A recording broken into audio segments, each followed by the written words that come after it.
The Soviet Union once appeared indestructible. From the ruins of World War II, it emerged as a superpower that seemed immune to the weaknesses that plagued capitalist economies. It controlled vast territory, commanded enormous military strength, and ruled through a system that promised total economic coordination.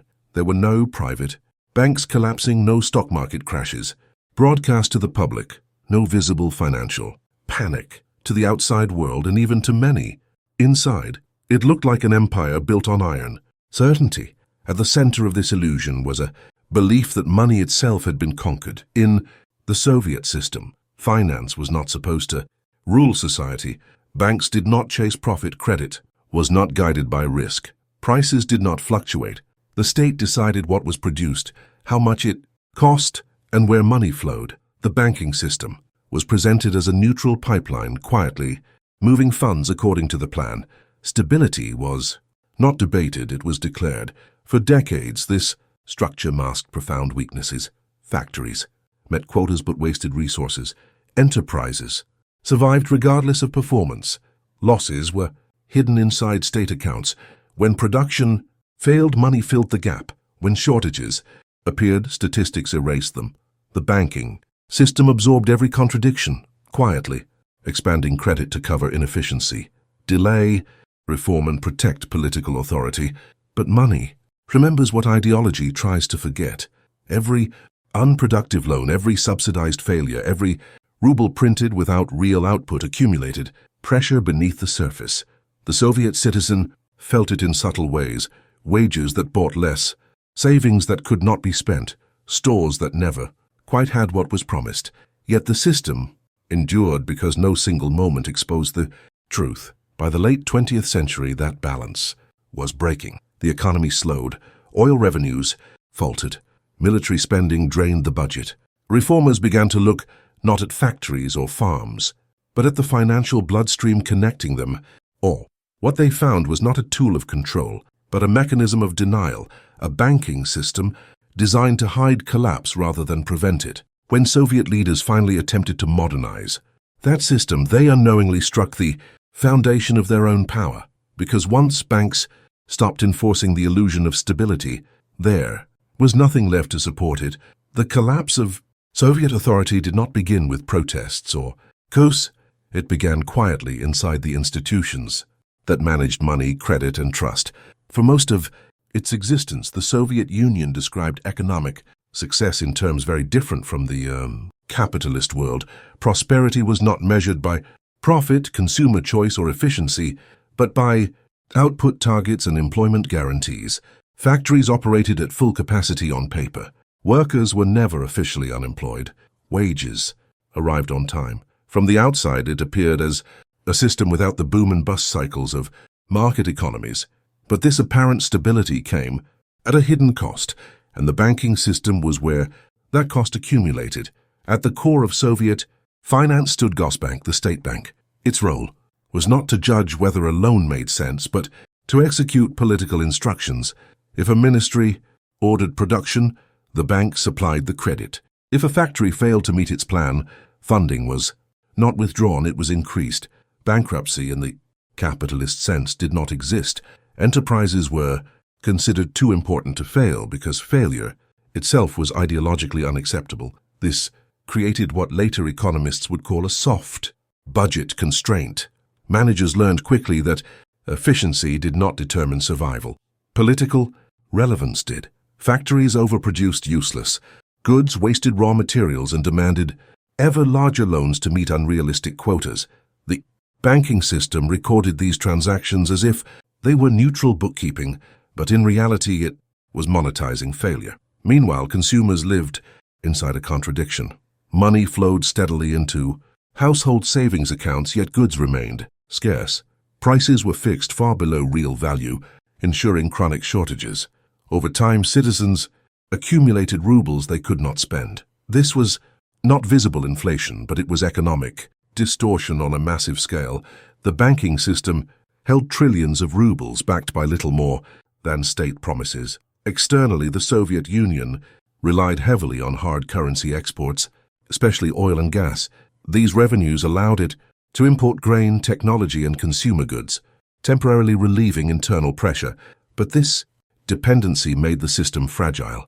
When global oil prices fell in the 1980s, the flow of hard currency shrank. Instead of adjusting production or spending, the state leaned harder on its banks, expanding domestic credit to maintain the illusion of normality. By this stage, the banking system was no longer just supporting the economy, it was distorting it beyond recognition. Credit flowed without discipline.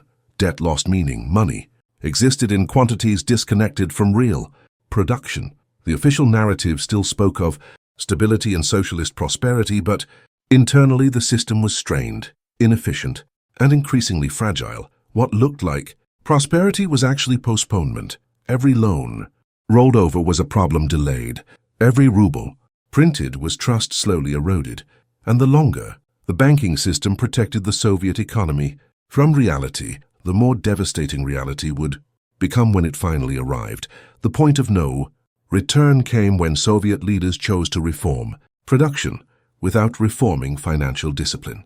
In the mid to late 1980s, under mounting economic pressure, the leadership admitted that the old command system was stagnating. Growth had slowed. Productivity was collapsing. Oil revenues were no longer enough to cover inefficiency.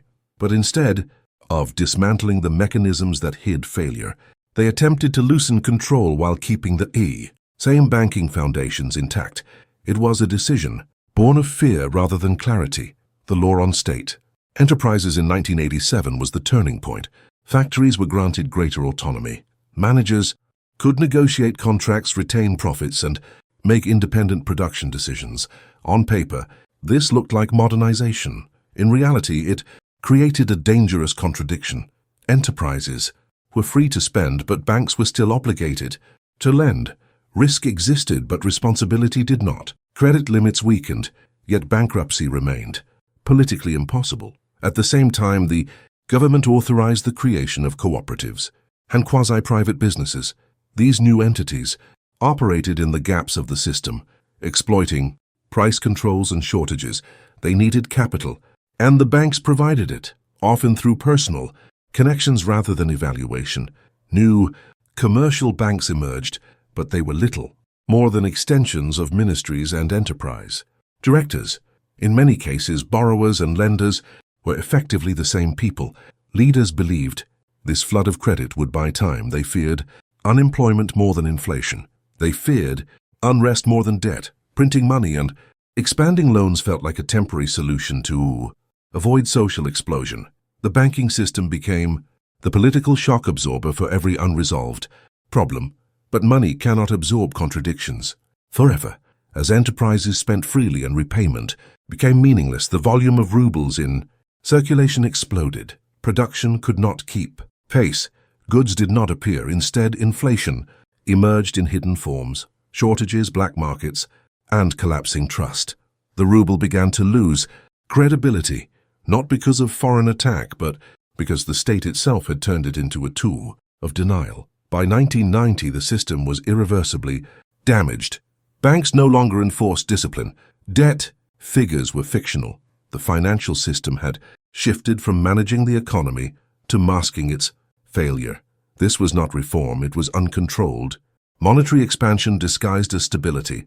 If you want more hidden stories of economic power, secret deals, and the financial blows that toppled nations, subscribe and let's continue the unraveling. The decision to loosen control without restoring financial reality destroyed the final mechanism holding the Soviet Union together. Once money stopped meaning anything, authority soon followed. The final phase of the Soviet collapse did not come with a sudden crash or a dramatic event. Instead, it unfolded as a gradual erosion of faith, culminating in the slow unraveling of the Soviet economy. The reforms of the late 1980s, intended to breathe new life into the system, only accelerated its demise. The banking system, once designed to prop up a centrally planned economy, became the very mechanism that revealed its vulnerabilities. What had been an invisible force maintaining the illusion of stability now became the source of chaos. As the economy weakened, prices were officially controlled, but goods continued to vanish. Consumers, aware of the growing instability, started hoarding whatever they could find. Stores emptied out quickly as people feared that rubles would no longer have any real purchasing power. This hoarding phenomenon compounded the shortages, making it even harder for ordinary people to buy the most basic necessities. It wasn't just food and consumer goods that disappeared. Trust in the entire system began to erode.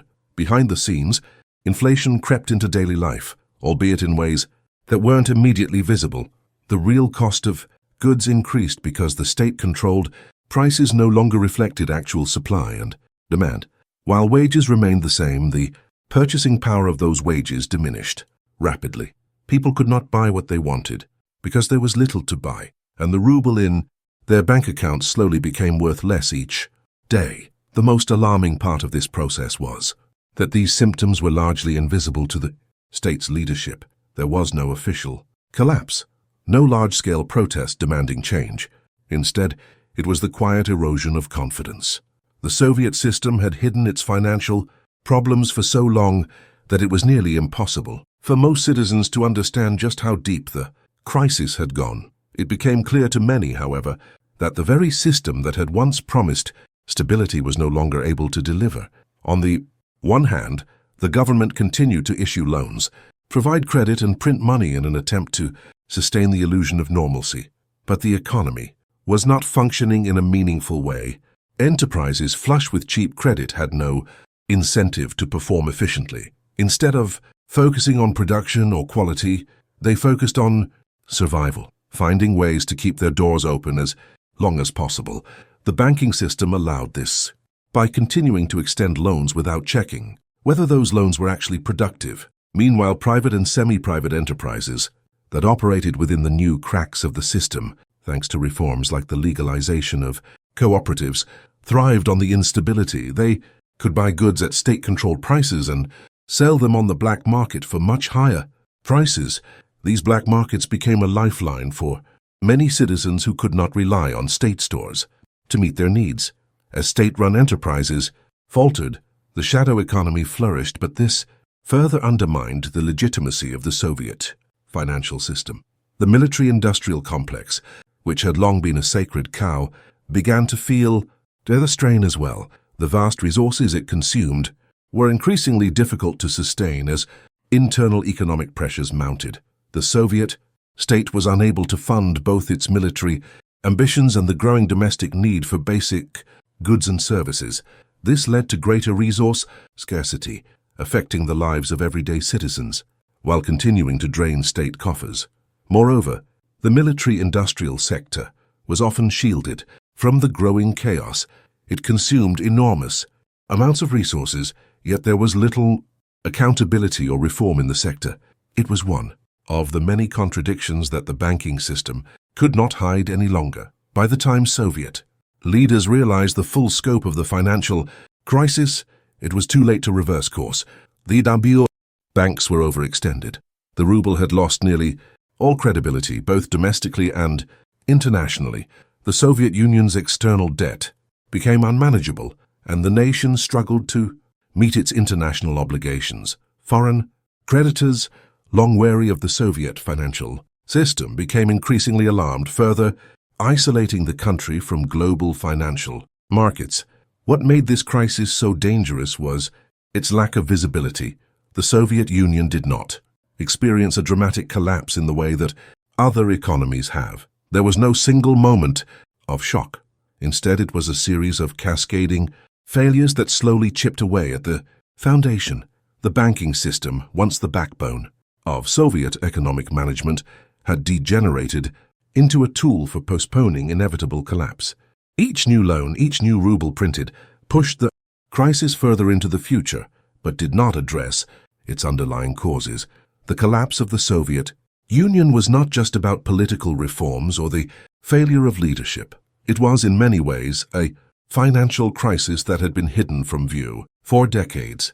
When the banking system could no longer perform its original function, ensuring the flow of credit in a productive manner, the entire structure of Soviet socialism began to crack. As the Soviet government continued to print money and issue credit without concern for repayment, the very concept of value became meaningless. This led to the eventual destruction of the system. The consequences of these financial decisions were far-reaching. The Soviet economy, once the second largest in the world, imploded under the weight of its own contradictions. As inflation soared, people's savings became worthless. Trust in the state eroded. Political legitimacy, already under strain, crumbled as well. The government's inability to manage the financial crisis sparked widespread disillusionment, and citizens, no longer willing to accept empty promises, turned against the system that had once promised them stability.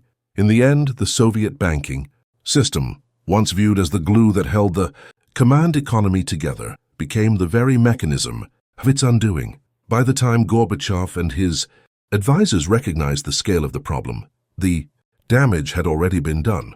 The Soviet Union's economic collapse had been years in the making, fueled by the very financial structures that were supposed to maintain its stability.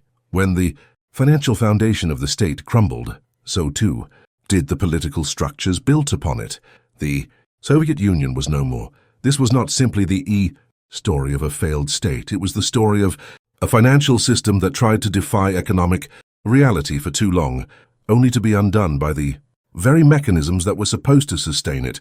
If you'd like to explore more about the economic forces behind historical events, feel free to reach out. As economic pressure intensified, the crisis could no longer remain confined to balance sheets and bank ledgers. What had begun as a financial distortion now spilled openly into politics, society, and the streets. The Soviet Union was entering the phase where economic pain demanded political expression. Money, once a silent tool of control, became the fuel of open confrontation. Across the country, shortages turned into anger. Workers who had been promised lifelong security now faced empty stores and collapsing purchasing power. Wages still arrived, but they felt meaningless. People began to understand that the problem was not temporary disruption, but systemic failure. The banking system's endless credit expansion had not saved production. It had destroyed trust, and when trust disappeared, obedience soon followed. Strikes spread through key industrial regions. Coal miners, once symbols of Soviet strength, walked off the job demanding not ideology but payment. That meant something. Their protests were not driven by political theory, but by economic betrayal. They had done everything the system asked of them, yet the system could no longer deliver food, clothing, or stability. The ruble had failed them, and with it, the authority of the state. At the political level, financial collapse fractured power itself. Regional governments began refusing to transfer goods and tax revenues to Moscow. Republics demanded control over their own banks, budgets, and currencies. The centralized financial system that once bound the Union together now became a point of rebellion. Control over money meant control over survival, and no one trusted the center to manage it anymore. Inside, the Kremlin paralysis set in. Any attempt to restore discipline, cutting credit, closing factories, enforcing bankruptcy, risked mass unemployment and revolt. But continuing to print money accelerated inflation and chaos. The banking system trapped the leadership in an impossible choice. Every path led to instability. Foreign pressure intensified the crisis. As confidence collapsed, international lenders pulled back. Access to hard currency dried up. Imports fell. Food shortages worsened. The Soviet Union, once insulated from global finance, now faced the consequences of entering it unprepared. The banking system had no tools to manage this exposure. It had never needed them until it was too late. Political movements exploited the economic collapse. Nationalist leaders promised that independence would bring financial control and prosperity. Reformers blamed socialism itself. Hardliners blamed liberalization. But beneath every argument was the same reality. The state had lost control of money and therefore lost control of the country. By 1991, the Soviet Union was no longer held together by ideology or force. It was being torn apart by financial disintegration. The economy was not just weak, it was ungovernable. Banks no longer obeyed central authority. Enterprises no longer believed in repayment. Citizens no longer believed in tomorrow. What followed? Coups, declarations of independence, and The formal dissolution of the Union was not the cause of collapse but its final expression. The war for power was already lost in the realm of economics. Once the banking system failed to enforce reality, reality enforced itself. The collapse of Soviet power was not announced with a single economic statistic or formal declaration of full bankruptcy. It arrived through humiliation, loss of control, and the sudden realization that the state no longer commanded the forces it had created. By 1991, the Soviet Union was already hollow. What remained was a shell held together by habit, fear, and paperwork, none of which could survive financial collapse. The banking system, once the nervous system of centralized control, had fragmented beyond repair. Credit no longer flowed from Moscow with authority. Republics seized control of local banks, redirecting funds to their own budgets and refusing to honor obligations to the center. Taxes stopped arriving.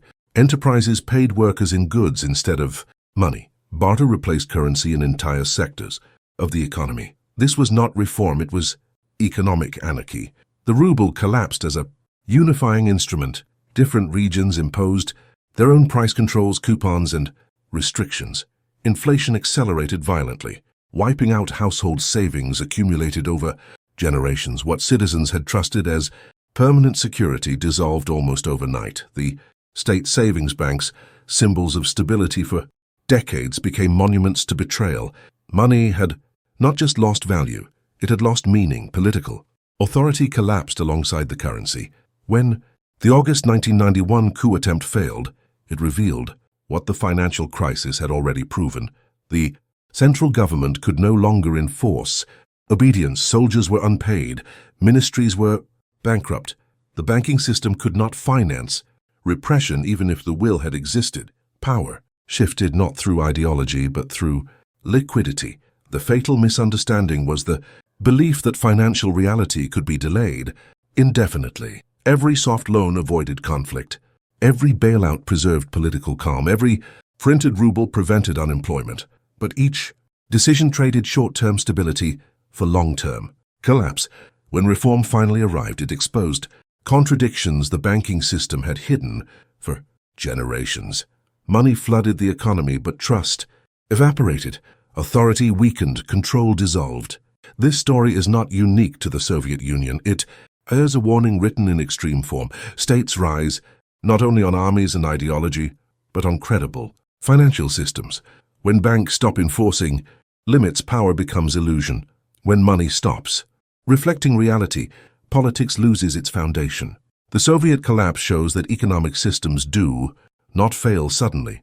They fail silently, gradually, and then all at once.